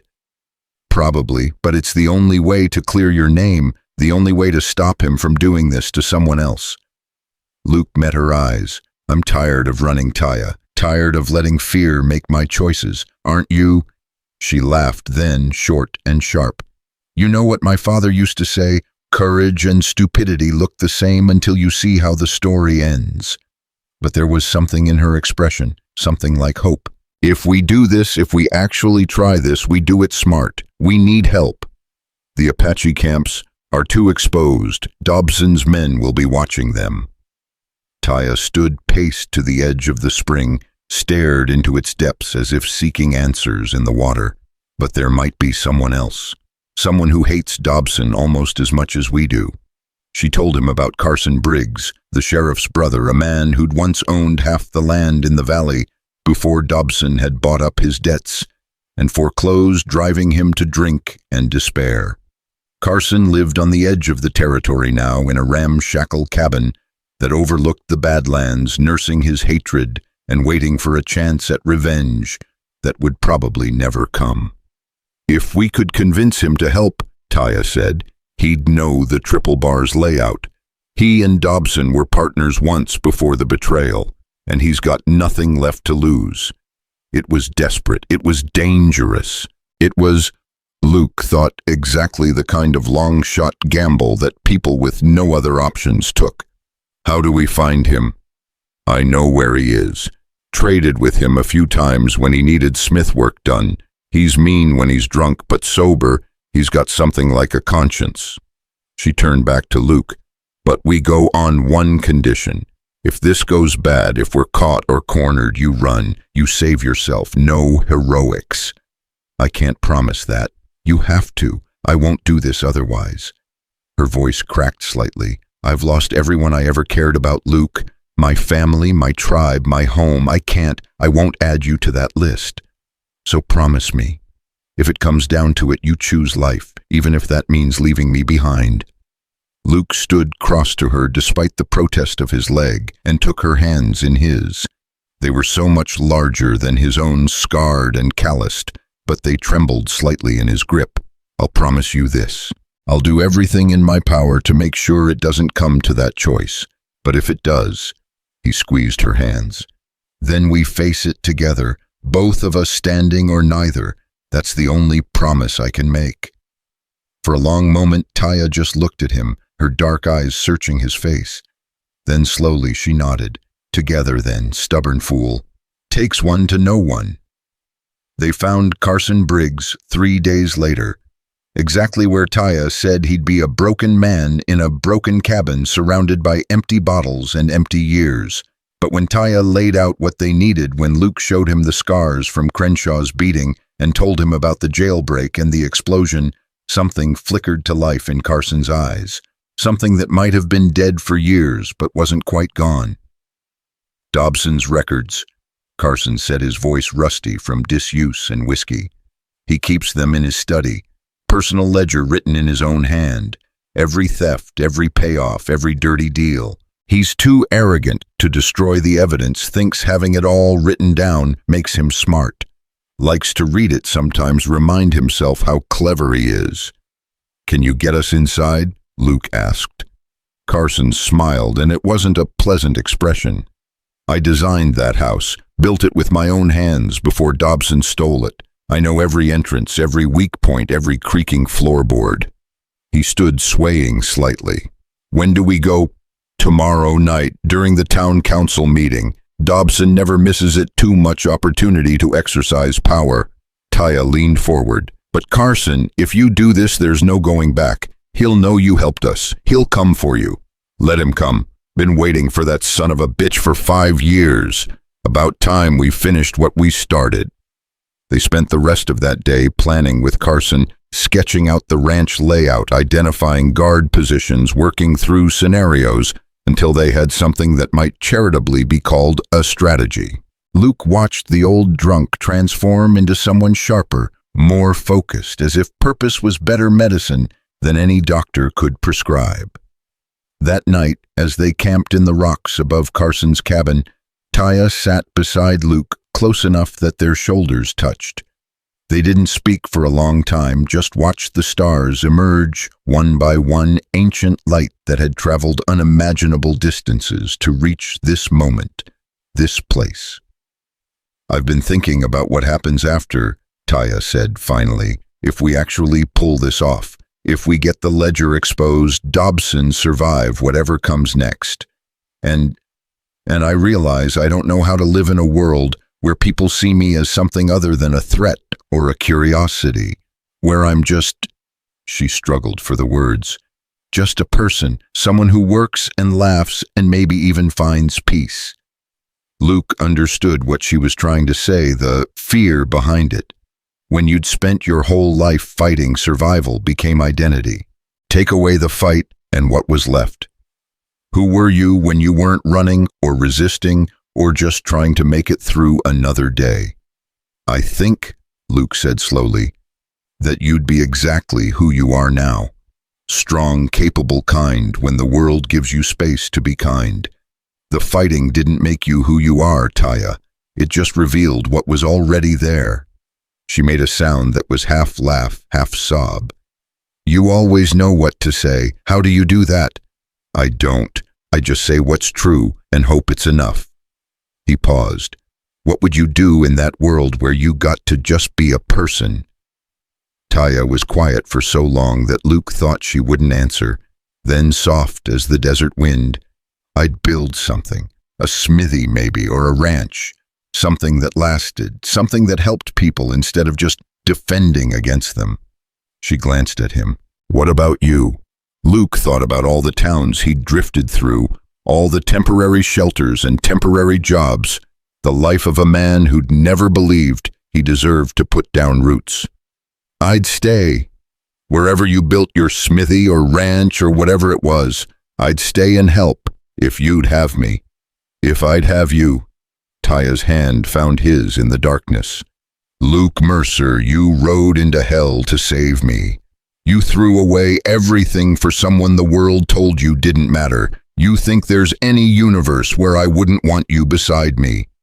They sat like that until the moon rose, two people imagining a future that seemed impossibly distant, impossibly fragile, but real enough to fight for. The next night, they made their move. The Triple Bar Ranch sprawled across the valley like a feudal estate, all whitewashed walls and expensive timber built on money that Dobson had stolen from men like Carson. Luke and Taya approached from the east, using an old irrigation ditch that Carson swore would get them close to the house without being seen. Carson himself stayed back, too old and too drunk to be reliable in a crisis, but his information was solid. 2 guards patrolled the front. One sat on the porch smoking. The rest of Dobson's men were presumably at the town meeting playing at democracy, while their boss pulled strings. Luke and Taya slipped past the guards like shadows, reached the side door that Carson had described, and Luke worked the lock with the same tools he'd used on Taya's cell. The house's interior was everything Luke expected. Expensive, ostentatious, decorated with the kind of things rich men bought to prove they had taste. They moved through it like ghosts, avoiding the one remaining house servant who dozed in the kitchen, making their way to Dobson's study at the back. The ledger was exactly where Carson said it would be, in a locked drawer in Dobson's desk, the key hidden in a false book on the shelf. Luke's hands shook as he opened it, as he saw page after page of Dobson's careful handwriting, documenting every crime, every theft, every life ruined. It was all here, everything they needed. "Got it," he whispered to Taya. "Let's go." They almost made it. We're halfway across the main room when the front door opened and Clay Dobson walked in, flanked by 4 of his men. The town meeting must have ended early, or maybe they'd been expected all along. Luke would never know which. Dobson's eyes found them, and a smile spread across his face like a crack in stone. "Well, well, the jailbird and her pet cripple. I was wondering when you'd be stupid enough to show yourselves." Luke's hand went to the pistol at his hip, but Dobson's men were faster guns drawn and aimed before he could clear leather. Taya moved to shield Luke, but there were too many angles, too many weapons, no way to protect them both. "You came for that, I assume?" Dobson gestured to the ledger in Luke's hand. "My insurance policy. Funny thing about writing everything down, it feels safe when you're the only one who matters. When you own the law, own the courts, own every man with power for 100 miles. He took a step closer. "But you thought you'd be the heroes, didn't you? Thought you'd expose me, bring me down, save the day. That's adorable, really." "It's over, Dobson," Luke said, his voice steadier than he felt. "This ledger proves everything. The cattle thefts, the frame-ups, all of it. Even your bought judges can't ignore this." Dobson laughed, genuine amusement lighting his face. "Oh, I'm sure they could. But it doesn't matter because you're not leaving here alive to show it to anyone. My men are going to shoot you sadly, I'll report, while you were burglarizing my home. The ledger will burn in the fireplace, and the last thorns in my side will be removed. Clean, simple, legal, even." Luke felt Taya tense beside him, felt her preparing to fight even though fighting meant dying. And he realized in that moment that this was it, the moment he'd been running from for 3 years, the moment when everything came down to a choice between freezing and acting, between being the coward or being the man he wished he was. But before anyone could move, before Dobson could give the order, a voice rang out from the darkness of the hallway. "I wouldn't do that if I were you." Garrett stepped into the lamplight, and he wasn't alone. Behind him came the young deputy from the jail, the one who'd let Luke escape. And behind them, incredibly, impossibly, came what looked like half the town Peterson, from the general store men Luke recognized from the saloon, even some of Dobson's own ranch hands, their faces set with the kind of determination that came from finally choosing a side. "Garrett," Dobson said, his confidence wavering for the first time. "What is this? This is the town waking up. This is people who got tired of being afraid." Garrett moved to stand between Dobson and his targets. "That deputy you thought you owned, turns out he had a conscience, and he had friends. Friends who were sick of watching you run roughshod over decent people." The young deputy stepped forward, and Luke saw he was holding a satchel. "We've been gathering evidence of our own, Mr. Dobson. Testimonies from ranchers you squeezed, records of payments to judges, even found where you've been keeping the stolen cattle in a box canyon on the North Range, rebranding them." He dropped the satchel on Dobson's expensive carpet. "We were building a case, taking our time doing it right. But when Luke and Taya broke her out of jail, when they risked everything," his voice caught, "we figured it was time to stop being careful and start being brave." Dobson's men were looking at each other now, uncertainty creeping into their expressions. They'd signed on to intimidate and steal, maybe rough up a few people who couldn't fight back. But standing against half the town, killing people while witnesses watched, that was different. that had consequences even Dobson couldn't buy away. "Put down your weapons," Garrett said quietly. "This is over." For a moment, the world balanced on a knife's edge.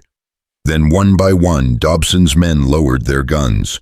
Dobson himself seemed to shrink, the aura of invincibility that had cloaked him evaporating like morning mist under the sun. "You can't do this," he said, but his voice had lost its command. "I own this town. I own all of you." "No," Taya said, her voice ringing clear and strong. "You never owned us. You just convinced us we were too small to fight back. But we're not small. We never were." The territorial marshal arrived 3 days later, brought by riders Garrett had sent before the confrontation at the ranch. He arrested Dobson, confiscated the ledger and the evidence the townspeople had gathered, and promised a trial in the territorial capital where Dobson's influence couldn't reach. Luke and Taya were cleared of all charges. The cattle were returned to their rightful owners, and slowly, carefully, Red Rock Crossing began the work of healing the wounds Dobson had inflicted. The Apache families returned from the deep canyons. Nalty and his men emerged from the hidden trails unharmed, greeted as heroes by people who'd once crossed the street to avoid them. And when word came that the territorial government was recognizing Apache water rights, that the land couldn't be stolen through legal manipulation, the celebration lasted 3 days. Through it all, Luke and Taya worked side by side, helping rebuild what had been broken both in town and in themselves. They didn't talk much about what came next. Didn't need to. Some things were understood without words. 6 months later, when the first rains came to break the drought, Luke stood beside Taya at the dedication of a new bridge, one that spanned the river between the rancher's land and the Apache settlements, a physical manifestation of the fragile peace they'd helped create. The whole town had turned out settlers, and Apache mingling in a way that would have been unthinkable a year ago.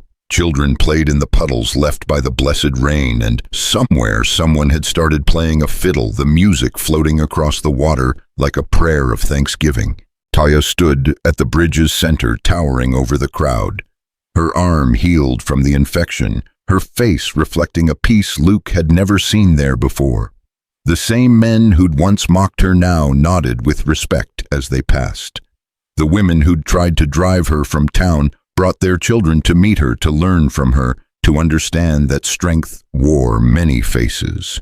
Luke limped up beside her, his leg still troublesome, but better than it had been, and together they looked out over the river that had returned to give the valley life.